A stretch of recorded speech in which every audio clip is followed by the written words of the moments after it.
And now we will dive into some divergent thinking techniques. Some tools and techniques for divergent thinking include brainstorming, mind mapping, vision boards, and automatic writing. We'll cover each of these next. So let's start with brainstorming. Nearly everyone in business is familiar with brainstorming, but let's spend a moment outlining the process. Brainstorms are a great way to bring teams together and use creativity in ways that are less appropriate in day-to-day meetings. They enable individuals to share ideas or even seeds of ideas with the group so that others can build on them and offer their own. This is the divergent thinking part of the process.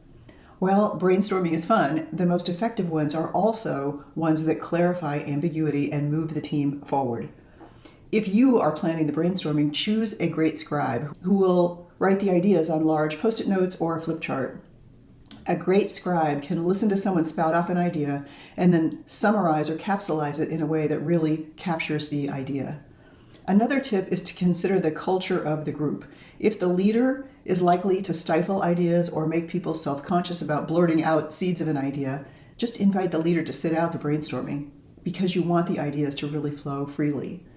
Brainstorming is designed to generate new creative ideas to solve a specific problem. Because of the free thinking environment, the session helps promote creative ideas which break free from normal ways of thinking.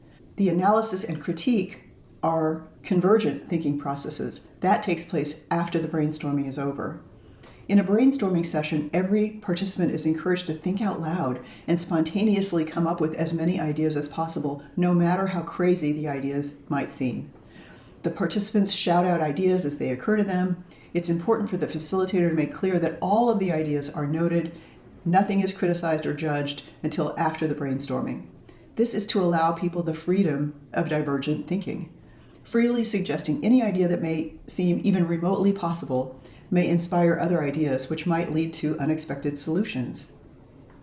The purpose of brainstorming is to spark as many ideas as possible for later analysis. So in the most productive brainstorming sessions, people build on the ideas suggested by other participants.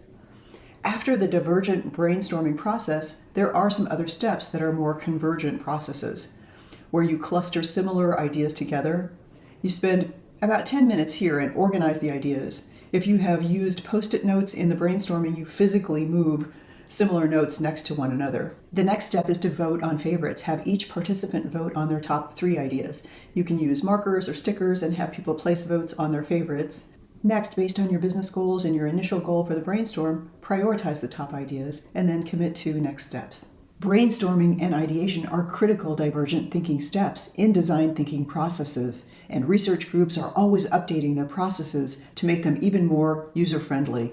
The British Design Council came up with what they call a double diamond method that was used for a period of time, and they have recently unveiled a new update that incorporates the double diamond they now call the Framework for Innovation. There's a link for this in your workbook. This process shows how you couple divergent thinking processes such as brainstorming with convergent processes. If you want to know more, also in your workbook is a link to a crash course in design thinking from Stanford's D School. And next we'll talk about mind mapping.